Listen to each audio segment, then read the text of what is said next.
Good evening friends, welcome back to sci-fi orbit. और अब तक की क्लास में अपन ने परावर्तन को कंप्लीट कर लिया था और अपवर्तन स्टार्ट कर दिया था। तो आज अपना जो टॉपिक है गोलीय लेंस। चलिए इसकी शुरुआत करते हैं बिना टाइम वेस्ट किए। आगे बढ़ने से पहले आपसे रिक्वेस्ट है कि अगर आपने पिछले वीडियो नहीं देखे हैं तो प्लीज़ उनको जाके देखिए। ऊपर आई बटन में आप क्लिक करके उनको देख सकते हैं।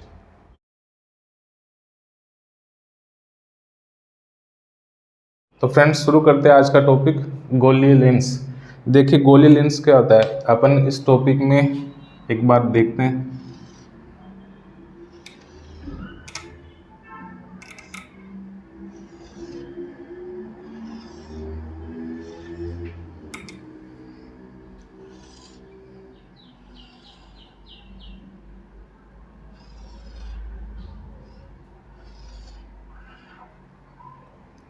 तो ये सारे क्या होते हैं, गोलीय लेंस होते हैं। अपन इनके बारे में जिक्र करेंगे। तो होता क्या गोलीय लेंस, अब देखिए इस सभी के अंदर क्या है, दो वक्र पृष्ठ है। ठीक है, कितने हैं, दो है सब में। अपन ने जो दर्पण पढ़ा था उसमें केवल एक ही पृष्ठ होता है। इस इन सब में कितने पृष्ठ है, दो पृष्ठ है। ठीक है, और दूसरी चीज़ क्या है कि ये सारे क्या है, पारदर्शी होते हैं। तो आप इनकी जो रियल इमेज है वो देखिए एक बार, तो आपको पता चल जाएगा कि ये किस तरीके से होते हैं। ठीक है, तो अब इनकी परिभाषा अपन लिखें कि क्या होते हैं।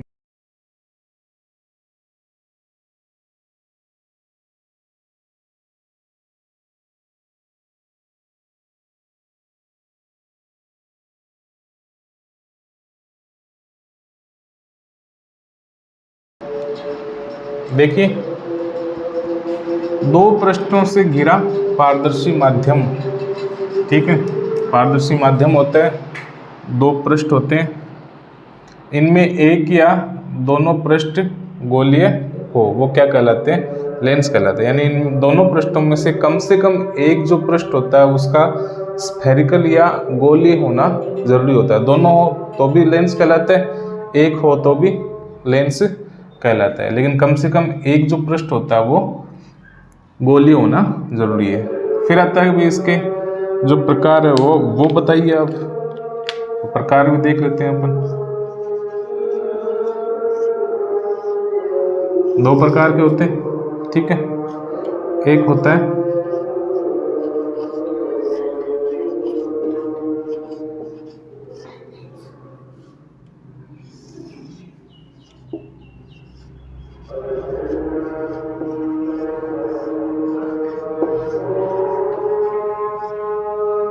मतलब लेंस के दो प्रकार होते हैं, उत्तल लेंस और अवतल लेंस।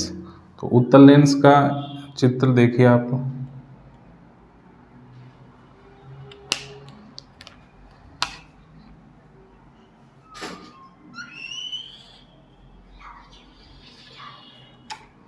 ये होता है उत्तल लेंस और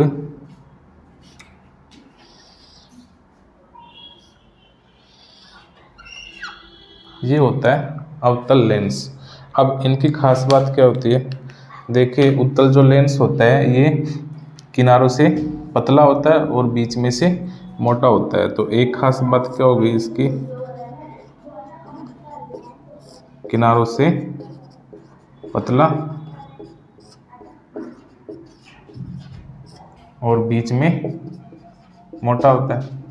ठीक है, अवतल लेंस की बात करें तो अवतल लेंस देखिए किनारों से मोटा है और बीच में से पतला है। और दूसरी और खास बात क्या होती है कि जो उत्तल लेंस होता है ये क्या करता है,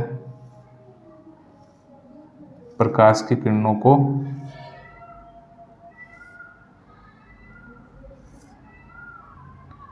अपवर्तन के बाद में एक बिंदु पर केंद्रित करता है। ठीक है, तो ये भी अपन लिख सकते हैं कि जो उत्तल लेंस होता है वो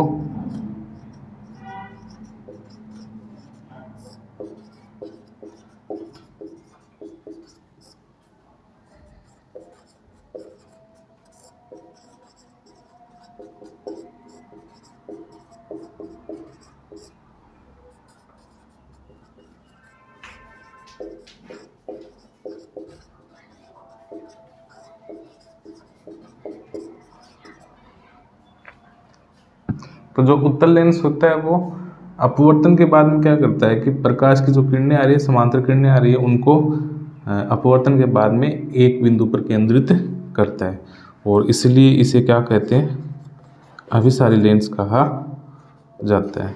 तो उत्तल लेंस का दूसरा नाम क्या हो गया, अभिसारी लेंस।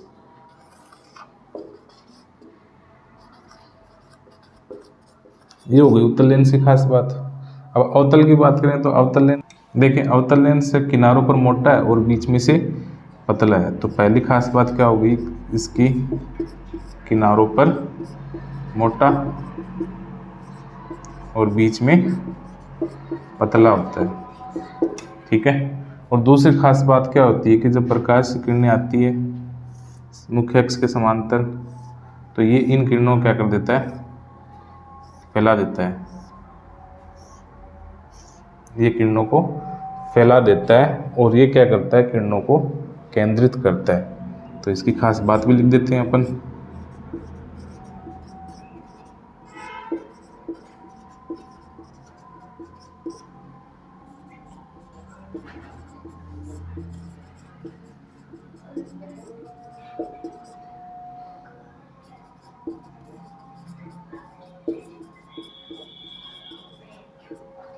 तो अपवर्तन के बाद में जो अवतल लेंस होता है या कॉनकेव लेंस होता है वो प्रकाश किरणों को फैला देता है, और इसलिए इसे प्रकाश किरणों को फैलाने के कारण अपसारी लेंस भी कहा जाता है।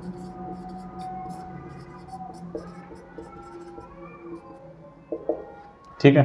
तो क्वेश्चन में अगर आपसे पूछ ले कि अभिसारी लेंस किसे कहते हैं, तो आपको उत्तल लेंस वाला ही बताना है कि किनारों पर पतला होता है और बीच में से मोटा होता है, और अपवर्तन के बाद में जो प्रकाश की किरणें होती है उनको एक बिंदु पर केंद्रित कर देता है। अवतल लेंस की बात करें तो किनारों पर मोटा होता है और बीच में पतला होता है, और दूसरी खास बात क्या होती है कि अपवर्तन के बाद में प्रकाश किरणों को फैला देता है, इसलिए इसे अपसारी लेंस भी कहा जाता है। तो अगर आपसे अपसारी लेंस पूछे या अवतल लेंस पूछे, दोनों एक ही चीज़ होती है, ठीक है। तो ये आप लिख लो।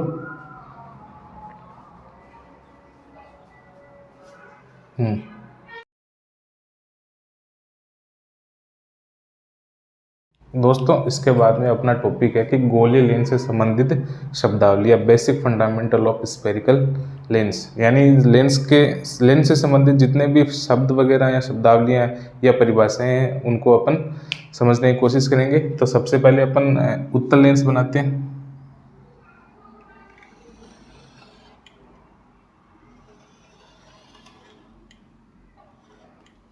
एक अवतल भी बना लेते हैं, लगे हाथ।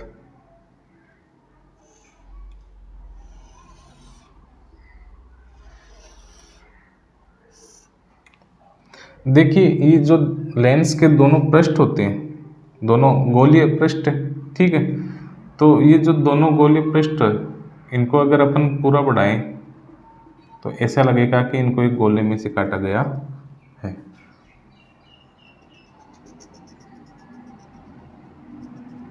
ठीक है। इनका भी, अवतल लेंस का भी, माफ कीजिए थोड़ा छोटा बन रहा है। देखिए जो लेंस के दोनों पृष्ठ होते हैं वो किसी न किसी गोले का भाग होते हैं, यानी दोनों जो पृष्ठ होते हैं वो दो गोलों का भाग होते हैं। तो इन दोनों गोलों का कोई केंद्र होता होगा, जैसे इस गोले का केंद्र है ये, ठीक है, और इस गोले का केंद्र मान लेते हैं यहाँ पे। तो इन केंद्रों को क्या कहते हैं, वक्रता केंद्र कहा जाता है। यानी जो लेंस के दोनों पृष्ठ है, वक्र पृष्ठ है, वो किसी न किसी गोले के भाग होते हैं, और उन गोलों का जो केंद्र होता है वो वक्रता केंद्र कहलाता है। तो दोनों लेंस में क्या होता है, अब इसमें भी ये केंद्र माना जाता है, ठीक है। तो दोनों जो लेंस होते हैं ना, उत्तल लेंस और अवतल लेंस, इनमें दो वक्रता केंद्र होते हैं। इसमें भी दो वक्रता केंद्र है और इसमें भी दो वक्रता केंद्र होते हैं, और वक्रता केंद्र को किससे लिखा जाता है, C से लिखा जाता है। तो ये C1 हो गया और ये C2 हो गया, ठीक है।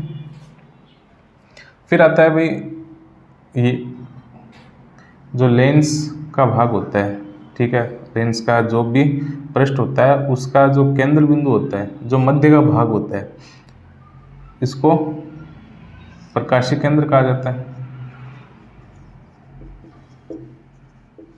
जैसे दर्पण में ध्रुवता, वैसे ही लेंस में क्या होता है, प्रकाशिक केंद्र। ये हो गया आपका वक्रता केंद्र, ठीक है, ये हो गया प्रकाशिक केंद्र। इसमें भी होता है, अवतल लेंस में भी प्रकाशिक केंद्र। ओ, ये C1 हो गया, ये C2 हो गया। फिर आता है कि ये जो दोनों वक्रता केंद्र है, इनको मिलाने वाली या इनसे होकर गुजरने वाली जो रेखा होती है उसको क्या कहते हैं भाई, मुख्य अक्ष कहा जाता है। इसमें भी ये होता है कि लेंस के दोनों वक्रता केंद्र को मिलाने वाली जो सीधी रेखा होती है वो क्या कहलाती है, मुख्य अक्ष, ठीक है। फिर आता है कि ये जो उत्तल लेंस होता है, ये मुख्य अक्ष के समांतर जो प्रकाश की किरणें आती है उन किरणों को क्या करता है, अपवर्तन के बाद में एक बिंदु पर केंद्रित करता है, ठीक है। और जिस बिंदु पर केंद्रित करता है उसको बोला जाता है मुख्य फोकस, ठीक है। एक इधर भी मान लेते बन जाता है, तो ये F1 हो गया, ये F2 हो गया। अवतल लेंस में क्या होता है, जो मुख्य अक्ष के समांतर किरणें आती है वो अपवर्तन के बाद में क्या होता है, फैल जाती है, तो ये आगे बढ़ेगी नहीं, तो इनको मानते हैं कि ये काल्पनिक रूप से पीछे मिलती हुई प्रतीत होती है। तो जिस बिंदु पर ऐसा लगता है कि ये मिल सकती है पीछे बढ़ाने पर, उनको मुख्य फोकस कहा जाता है। ये F1 हो गया, फिर ये हो गया F2। फिर आता है कि जो लेंस की ये जो वृत्ताकार सीमा रेखा होती है, इसका भी एक व्यास होता है, प्रभावी व्यास जिसको बोलते हैं, यानी जितने एरिया में से प्रकाश की किरणें निकल रही है वो क्या कहलाता है, द्वारक या अपर्चर। इसमें भी होता है। प्रभावी व्यास का मतलब यही होता है कि भाई अपन को कितने एरिया में से प्रकाश की किरणें निकालनी होती है, तो इनको कम ज़्यादा भी किया जा सकता है, उसको एडजस्ट कर सकते हैं अपन। तो ये कुछ इससे संबंधित शब्दावलियाँ थी। आई होप कि शायद कंप्लीट हो चुकी है और कोई रहा नहीं है इसमें, तो एक बार इनको आप देख लो, फिर अपन इसकी परिभाषाएं लिखते हैं सबकी।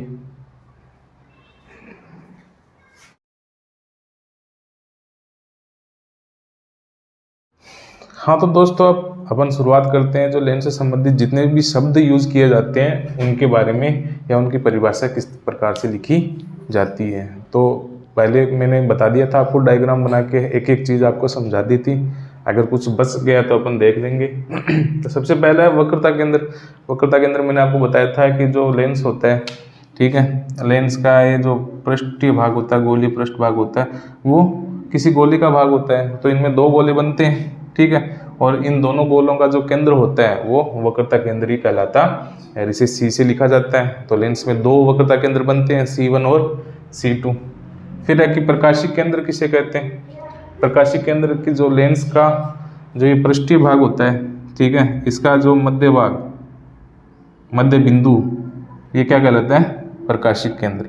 और इसकी खास बात क्या होती है कि इसमें जो प्रकाश की किरणें होती हैं वो बिना मुड़े सीधी निकल जाती है, यानी यहाँ पर जो अगर प्रकाश की किरणें आएगी तो उनमें विचलन नहीं होता है। तो ये इम्पोर्टेंट है थोड़ा सा, इसके बारे में अलग से पूछा भी जाता है कि लेंस का वह कौन सा भाग होता है जहाँ से प्रकाश की किरणें अपवर्तन के बाद में बिना विचलित हुए सीधी निकल जाती है, या प्रकाश की किरणों में कोई प्रकार का विचलन नहीं होता है, या अपवर्तन की घटना नहीं होती, यानी प्रकाश की किरणें बिना मुड़े हुए सीधी निकल जाती है। तो वो कौन सा भाग होता है लेंस का, उसको प्रकाशिक केंद्र कहा जाता है। इसे O से लिखा जाता है, ठीक है, ऑप्टिकल सेंटर इसको बोलते हैं। फिर आता है मुख्य फोकस। मुख्य फोकस क्या होता है कि जो मुख्य अक्ष के समांतर किरणें आती है, ठीक है,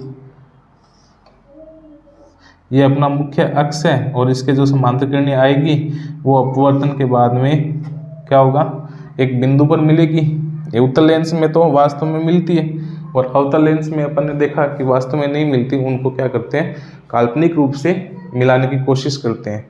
तो लेंस के लिए क्या कह सकते हैं अपन, मुख्य फोकस के मुख्य अक्ष के समांतर प्रकाश किरणें अपवर्तन के पश्चात जिस बिंदु पर मिलती है अथवा मिलती हुई प्रतीत होती है, तो ये उत्तल लेंस के लिए कि वास्तव में मिलती है, और ये अवतल लेंस के लिए कि अपन को ऐसा लगता है कि वो पीछे मिल सकती है, तो उस बिंदु को क्या कहा जाता है, मुख्य फोकस कहा जाता है, और इसे कैपिटल एफ से लिखा जाता है। ठीक है, उसके बाद में आता है फोकस दूरी। फोकस दूरी क्या होता है कि ये तो होता है मान लो मुख्य फोकस और ये प्रकाशिक केंद्र, तो इन दोनों के बीच में जो दूरी होती है लेंस के मुख्य फोकस और प्रकाशिक केंद्र के बीच की जो दूरी होती है उसको फोकस दूरी कहा जाता है, इसे स्मॉल एफ से लिखा जाता है। तो ये सारी जो परिभाषाएं हैं वो दर्पण से मिलती जुलती है। ठीक है, तो ये अपन ने पढ़ ली थी, एक बार और अपन देख लेते हैं। फिर आता है द्वारक। द्वारक भी वही बात होता है कि जो लेंस की वर्ताकार सीमा रेखा होती है उसका प्रभावी व्यास, इसको क्या कहते हैं, द्वारक कहते हैं। तो इसके बारे में इन शब्दावलियों के बारे में पहले चित्र के द्वारा समझा दिया था, और ये इनकी परिभाषाएं वैसे तो दर्पण वाली है, सेम ही है, कोई ज़्यादा इसमें फ़र्क नहीं है, लेकिन फिर भी थोड़ा सा जो फ़र्क है वो आप लिख सकते हो, इसका स्क्रीनशॉट ले सकते हो। हाँ तो दोस्तों आगे बढ़ते हैं अपने अगले टॉपिक, गोले लेंस द्वारा प्रतिबिंब निर्माण कैसे होता है, इसके कुछ नियम है। जैसे अपन ने दर्पण द्वारा जो प्रतिबिंब निर्माण के कुछ नियम दिए थे 4, जो अपन ने प्रकाश किरणों के माध्यम से किस प्रकार उनमें परावर्तन होता है और कहाँ उनका प्रतिबिंब बनता है, ठीक उसी तरह गोले लेंस द्वारा भी प्रतिबिंब निर्माण के कुछ नियम है जो कि अपन इस टॉपिक में करेंगे। तो देखिए अपन पहले डायग्राम से समझते हैं।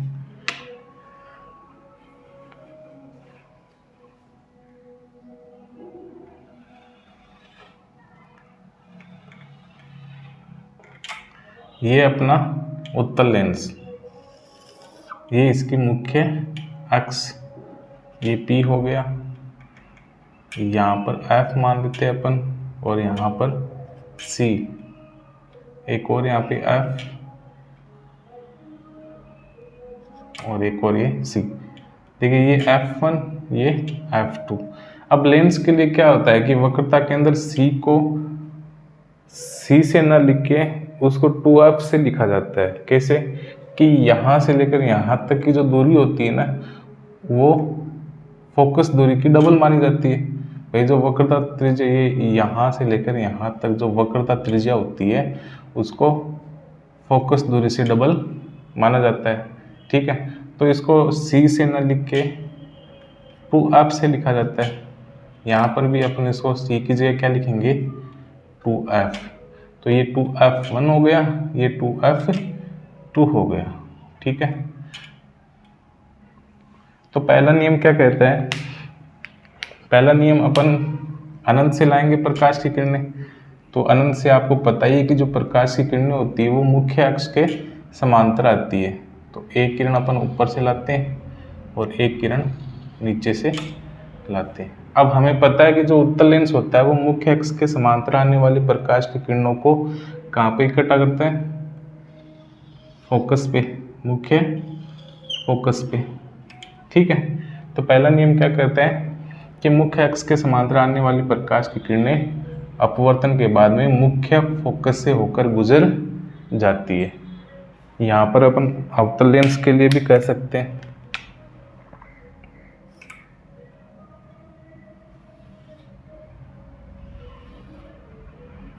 ये अपना अवतल लेंस हो गया, ये इसकी मुख्य अक्ष होगी, यहाँ पे F मान लेते हैं और यहाँ पे 2F, सेम इधर भी F और 2F।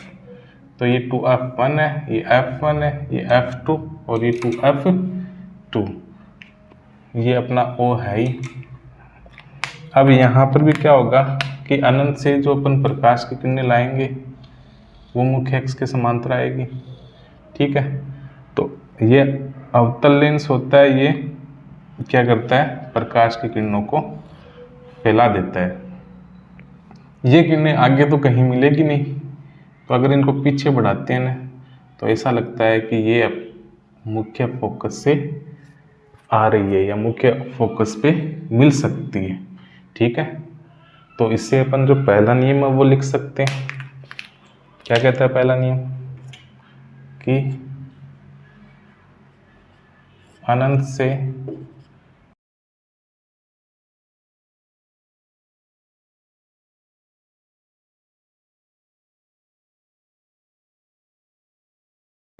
देखिए क्या कहता है पहला नियम कि अनंत से आती है मुख्य अक्ष के समांतर, ये मुख्य अक्ष से इसके समांतर प्रकाश की किरणें अपवर्तन के बाद में क्या होता है, मुख्य फोकस से होकर गुजर जाती है। तो ये अपना पहला नियम है। अब दूसरा नियम देखते हैं अपन। दूसरा नियम क्या होता है कि पहले नियम का जस्ट उल्टा होता है, ऑपोजिट होता है। तो देखिए अपन इसको एक बार फिर से डायग्राम बना के समझते हैं। ये अपना उत्तल लेंस है ही, ये F1 हो गया, ये 2F1 हो गया, यहाँ पे ये F2 और ये 2F2, ये अपना O है ही।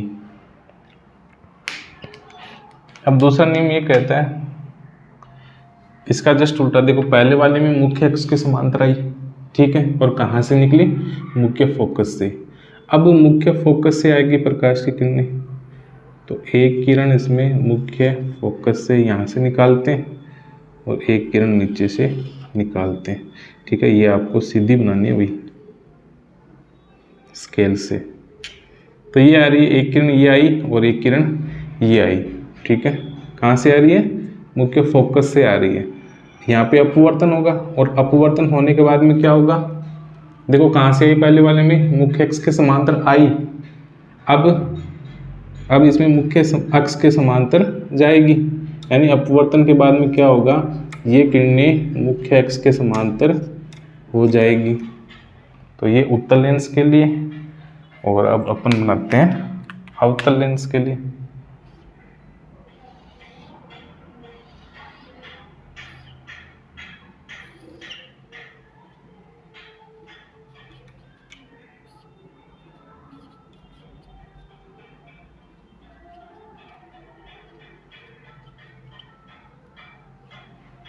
देखिए अवतल लेंस में क्या होता है, अवतल लेंस में अपन यहाँ से निकाल नहीं सकते।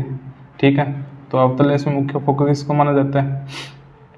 तो अपन को प्रकाश की किरणें यहाँ निकालनी पड़ेगी। तो यहाँ निकालने के लिए अपन उधर से तो लाएंगे नहीं, कहाँ से लाएंगे, बाईं तरफ से लाएंगे। ठीक है, ऐसा लगना चाहिए कि भाई अपनी किरणें वो मुख्य फोकस से आ रही है। तो ये किरण जो आती है प्रकाश की किरण, ये ऐसा लगता है कि कहाँ से, मुख्य फोकस से आ रही है। ठीक है, सेम इधर ही अपन नीचे से भी निकाल सकते हैं। ये किरणें भी कहाँ जा रही है, मुख्य फोकस पे जा रही है। ठीक है, ऐसा लगता है कि मुख्य फोकस पे जाएगी, लेकिन अब यहाँ पे क्या होगा, अपवर्तन होगा, और अपवर्तन होने के बाद में इन किरणों को क्या होगा, ये मुख्य अक्ष के समांतर हो जाएगी। ठीक है, तो पहले वाले नियम में मुख्य अक्ष के समांतर आई थी और फोकस से होकर निकल गई। अब मुख्य फोकस से आ रही है और मुख्य अक्ष के समांतर हो जाती है अपवर्तन के बाद में। तो दूसरा नियम अपन क्या लिखेंगे,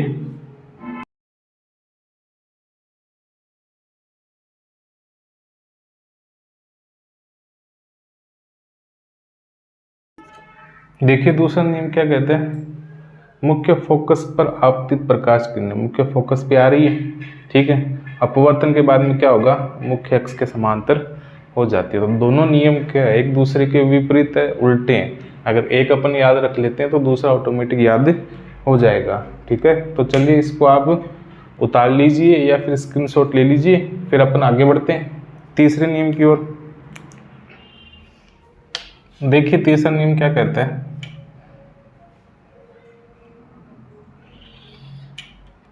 ये अपना उत्तल लेंस है, ये मुख्य अक्ष है, ये ऑफ हो गया। ठीक है, और इसको F1 मान लेते हैं, इसको 2F1 मान लेते हैं, इसको F2 मान लेते हैं और इसको 2F2। एक अवतल लेंस भी बना लेते हैं साथ में।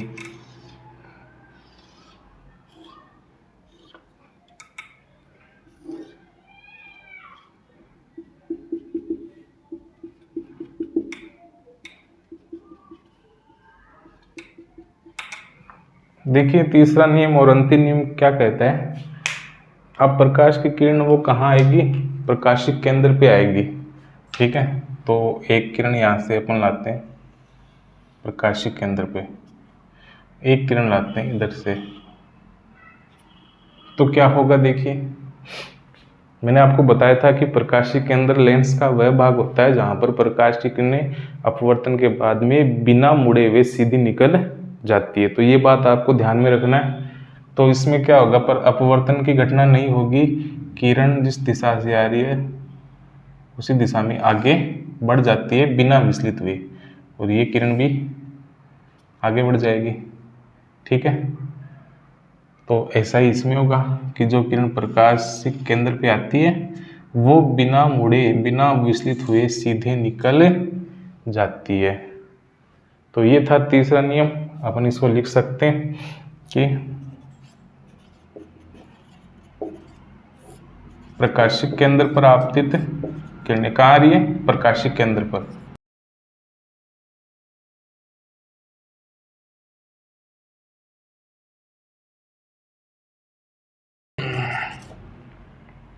देखिए प्रकाशिक केंद्र पर आपतित किरण, जो प्रकाश की किरणें कहाँ आ रही है, प्रकाशिक केंद्र पे आ रही है, और आपको पता ही क्या होगा कि अपवर्तन के बाद में उसकी दिशा में या उसकी दिशा में कोई परिवर्तन नहीं होगा, वो उसी दिशा में आगे बढ़ जाती है। ठीक है, बिना विचलित हुए या बिना मुड़े। ठीक है दोस्तों, तो ये 3 नियम थे इसके। अब अपन उत्तल लेंस से और अवतल लेंस से प्रतिबिंब निर्माण कैसे होता है, पर वस्तु को कहाँ रखेंगे, प्रतिबिंब कहाँ बनेगा, कैसा बनेगा, किस आकार का बनेगा, किस प्रकृति का बनेगा, तो उसके बारे में हम पढ़ेंगे। आप ये उतार लीजिए थोड़ा सा। हाँ तो दोस्तों, अब उत्तल लेंस से अपन प्रतिबिंब निर्माण करते हैं कि बिंब को अपन कहाँ रखते हैं तो उसका प्रतिबिंब है वो कहाँ बनता है। देखिए ये मैंने सारणी बना ली है पहले से ही, हालांकि पूरी नहीं बनाई है, फॉर्मेट बनाया है, और ये कुछ अपन ने 3 कंडीशन के चित्र बना लिए हैं। तो अपन देखते हैं एक एक कंडीशन। तो आपको पता है कि सबसे पहले कहाँ रखेंगे, अपन अनंत पे रखेंगे। ठीक है, अनंत से क्या होता है कि मुख्य अक्ष के समांतर आती है प्रकाश की किरणें, एक नीचे से निकालते हैं एक ऊपर से निकालते हैं। तो याद कीजिए आप पहला नियम कि मुख्य अक्ष के समांतर जो प्रकाश की किरणें है वो अपवर्तन के बाद में कहाँ से जाएगी, इस मुख्य फोकस से F2 से होकर जाएगी। तो इसका प्रतिबिंब कहाँ बनेगा, F2 पे बनेगा। ठीक है, तो ये है अपनी पहली कंडीशन कि बिंब को कहाँ रखेंगे, अपन वस्तु को सबसे पहले कहाँ रखते हैं, अनंत पे रखते हैं, रख दिया। तो इसका प्रतिबिंब कहाँ बना, देखिए F2 पे बना। ठीक है, आकार कैसा है, एकदम बिंदु के आकार का, देखिए छोटा बड़ा कुछ नहीं, एकदम पॉइंट के आकार का है। तो अपन इसका आकार कैसा लिखेंगे, बिंदुवत या बिंदु के आकार का। फिर उसकी प्रकृति पूछिए कि प्रकृति कैसी है। देखिए किरणें वास्तव में मिल रही है। ठीक है, पहली चीज तो ये वास्तविक हो गया। दूसरा, ऊपर वाली किरण नीचे आ रही है, नीचे वाली किरण ऊपर जा रही है, तो उल्टा बन रहा है। तो प्रतिबिंब की प्रकृति कैसी होगी, वास्तविक और उल्टा। तो ये थी पहली कंडीशन कि अपन ने अनंत पे वस्तु को रखा तो उसका प्रतिबिंब है वो F2 पे बना, बिंदु के आकार में बना, और वास्तविक और उल्टा बनता है। तो अब दूसरी कंडीशन अपन लेते हैं अनंत और 2F1 के बीच में लेते हैं, यहाँ पे ले लिया अपन ने। ठीक है, तो पहली किरण आपको पता है कौन सी निकालनी होती है, मुख्य अक्ष के समांतर, ये सीधी बनानी है आपको। और ये किरण कहाँ से जाएगी, F2 से होते हुए चली जाती है। दूसरी किरण अपन निकालेंगे O से होते हुए। ठीक है, तो O से होते हुए वो किरण जो होती है वो बिना मुड़े सीधी निकल जाती है। और अपना जो प्रतिबिंब या दोनों किरणें कहाँ मिल रही है, देखिए F2 और 2F2 के बीच में मिल रही है। तो अपन क्या करेंगे, दूसरी स्थिति जो होती है बिंब की वो अनंत और 2F1 के बीच में रखते हैं।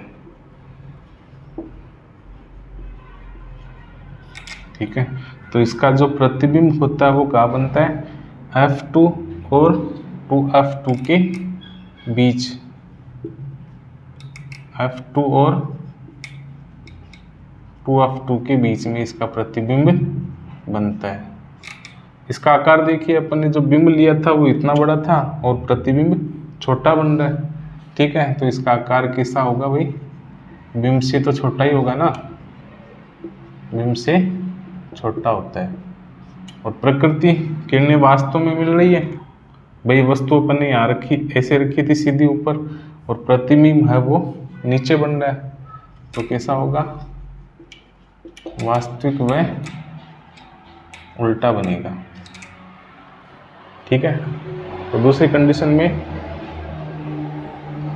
अनंत और 2F1 के बीच में बिंब रखा जाता है तो उसका प्रतिबिंब F2 और 2F2 के बीच बनता है, ठीक है। वास्तविक होता है, उल्टा होता है और वस्तु से छोटा होता है।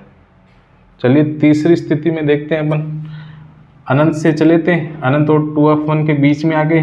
अब जो अगला अपना पॉइंट है वो है 2F1। तो अपन अब बिंब कहाँ रखेंगे, 2F1 पे रखेंगे। तो निकाल दीजिए, दो किरणें निकालनी है अपन को। एक तो आपको पता ही है, पहली किरण मुख्य अक्ष के समांतर निकालेंगे, जो कि कहाँ से जाएगी, F2 से होते हुए, ठीक है। और दूसरी किरण आपको पता ही है, O से निकालनी है, O से निकालेंगे तो ये किरणें कहाँ मिल रही है, दोनों किरणें यहाँ पे एक बिंदु पे मिल रही है, और ये बिंदु कहाँ है, 2F2 पे। तो देखिए तीसरी स्थिति कहाँ होती है, कहाँ रखी अपन ने, 2F1 पे रखी थी, 2F1 पर। इसका प्रतिबिंब कहाँ बना, 2F2 पे बना, ठीक है। आकार कैसा है भाई, देखिए जितना अपन ने बिंब लिया था उतना का उतना ही प्रतिबिंब बनता है। तो इसका आकार कैसा होगा, वस्तु के बराबर। फिर उल्टा है और वास्तविक है,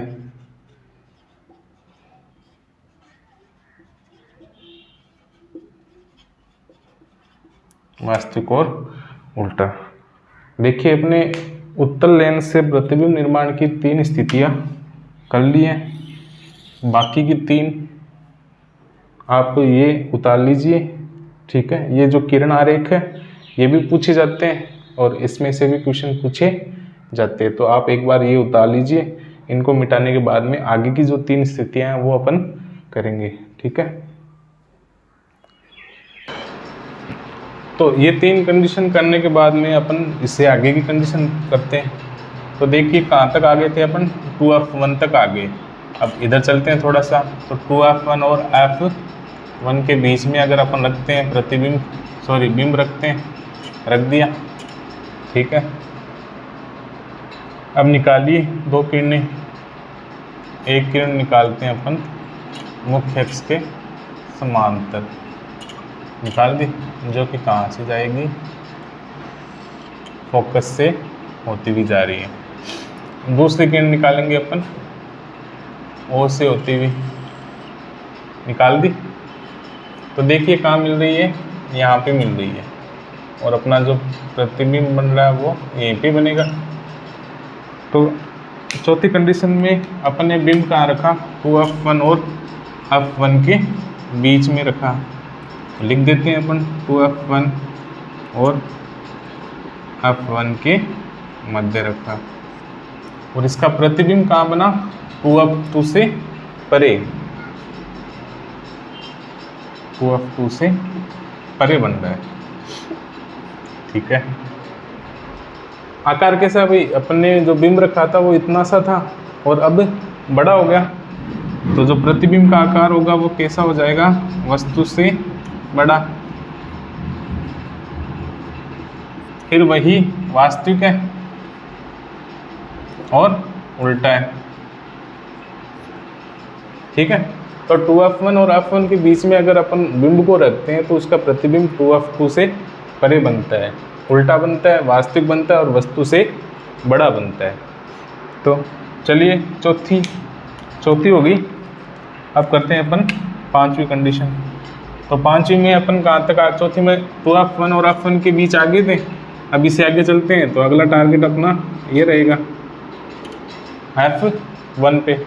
तो वस्तु रख दी f1 पे, पहली किरण निकालेंगे मुख्य अक्ष के समांतर, जो कि अपवर्तन के बाद में f2 से होकर निकल जाती है। दूसरी किरण निकालेंगे O से होते हुए जो किरण जाती है वो बिना विचलित हुए सीधे निकल जाती है। अब ये दोनों किरणें जो निकली, दोनों क्या है, एक दूसरे के समांतर हो गई। देखिए आप, इनके बीच में जो अंतर है वो समान रहता है। तो आपको पता ही है कि समांतर किरणें कहीं नहीं मिलती, ठीक है। तो हो सकता है ये अनंत में जाके मिल जाए। क्यों? क्योंकि अपन ने देखा था कि जो अनंत से किरणें आती है वो समांतर ही आती है, तो जो समांतर जाएगी वो भी अनंत पे ही जाएगी। तो अगली जो स्थिति अपनी रहती है, वस्तु को रखा अपन ने f1 पे, प्रतिबिंब कहाँ बन रहा है पता नहीं कहाँ पे बन रहा है, तो अपन रख देते हैं भाई अनंत पे बन रहा है, ठीक है। और अनंत पे जो प्रतिबिंब बनेगा देखिए पता नहीं कितना बड़ा बनेगा, तो अपन लिख सकते हैं इसको अत्यंत बड़ा या बहुत बड़ा या विवर्धित, इसके लिए एक शब्द काम में लिया जाता है। वास्तविक है और उल्टा है, ठीक है।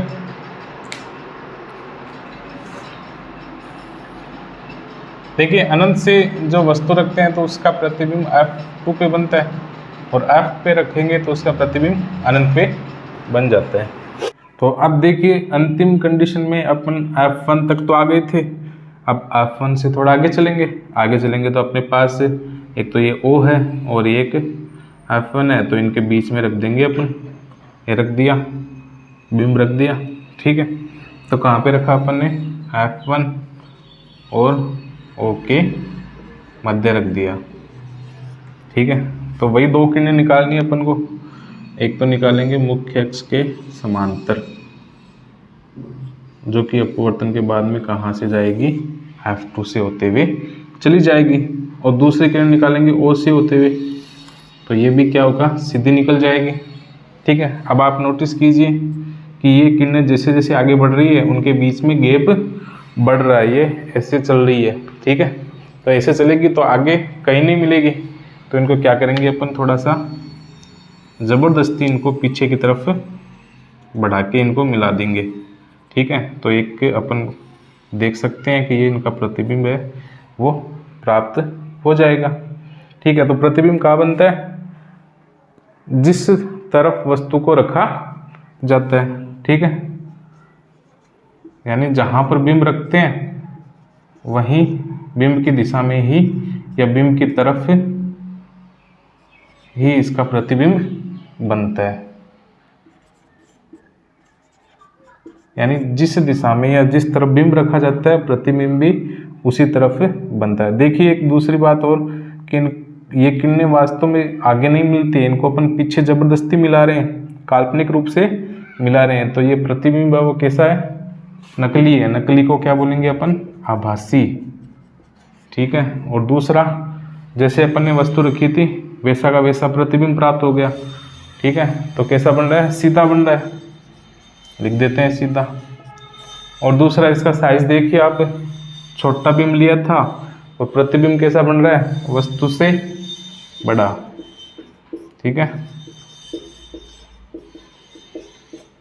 वस्तु से बड़ा।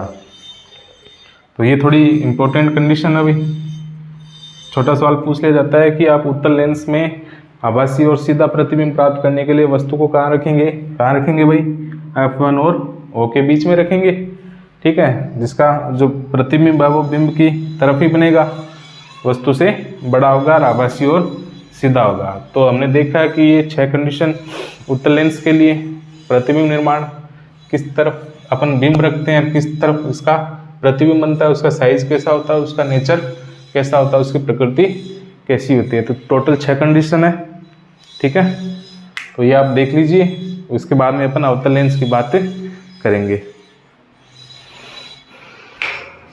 चलिए आगे बढ़ते हैं अपन अवतल लेंस के लिए। सॉरी, यहाँ पे नाम लिखना।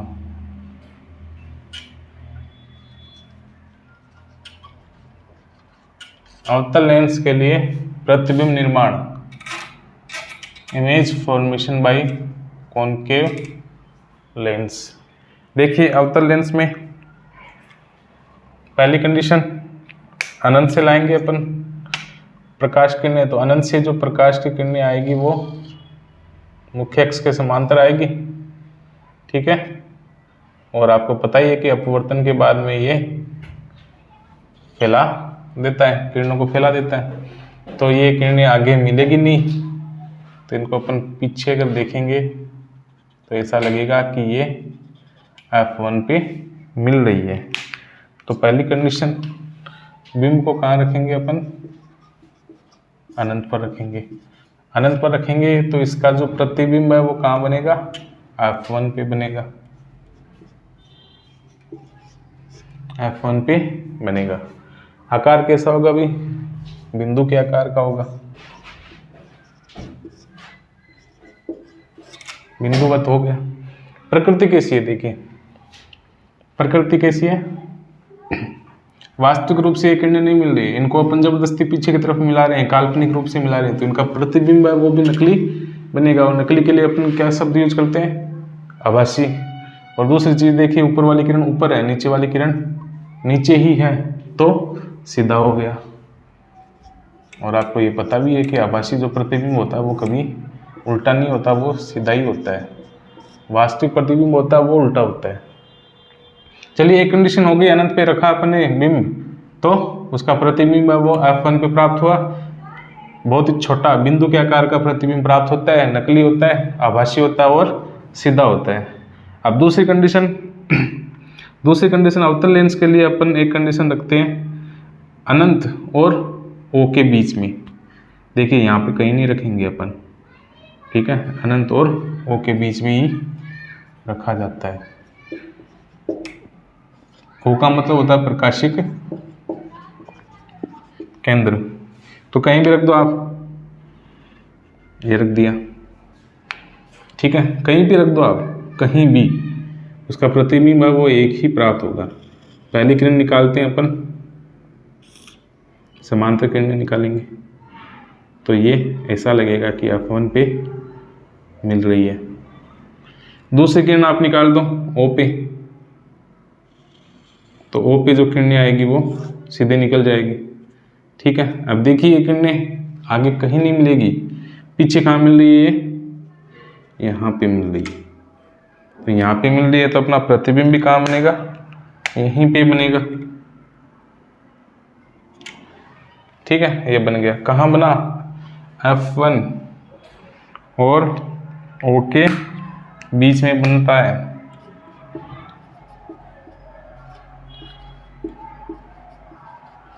देखिए आप कहीं भी रख दो इस बिंब को, यहाँ रख दो चाहे यहाँ रख दो, चाहे कहीं भी रख दो, अनंत और O के बीच में कहीं भी रख दो, इसका प्रतिबिंब हमेशा F1 और O पे ही बनेगा, ठीक है। कैसा है, नकली है, आभासी है, सीधा है, ये सीधा है और वस्तु से छोटा है, तो इसका आकार हो गया वस्तु से छोटा। और नेचर कैसा हो गया इसका, आभासी और सीधा हो गया। तो अवतल लेंस में दो ही स्थितियां होती है, ठीक है दोस्तों। तो अपन ने आज की क्लास अपनी बहुत बड़ी हो गई है। अपन ने गोलीय लेंस से शुरुआत की थी, उसकी प्रकार पढ़ लिए थे अपन ने, और उससे संबंधित जितनी भी शब्दावलियाँ थी वो पढ़ लिए। फिर जो प्रतिबिंब निर्माण के नियम थे वो पढ़ लिए, उत्तल लेंस से प्रतिबिंब निर्माण वो भी पढ़ लिया, अवतल लेंस के बारे में देख लिया था, ठीक है। तो आज की क्लास में इतना ही। अगर आपको समझ में आया है तो प्लीज़ लाइक, कमेंट और शेयर विद फ्रेंड्स जो कि बोर्ड परीक्षा की तैयारी कर रहे हैं या फिर और अन्य कंपटीशन एग्जाम की तैयारी कर रहे हैं, ठीक है। धन्यवाद।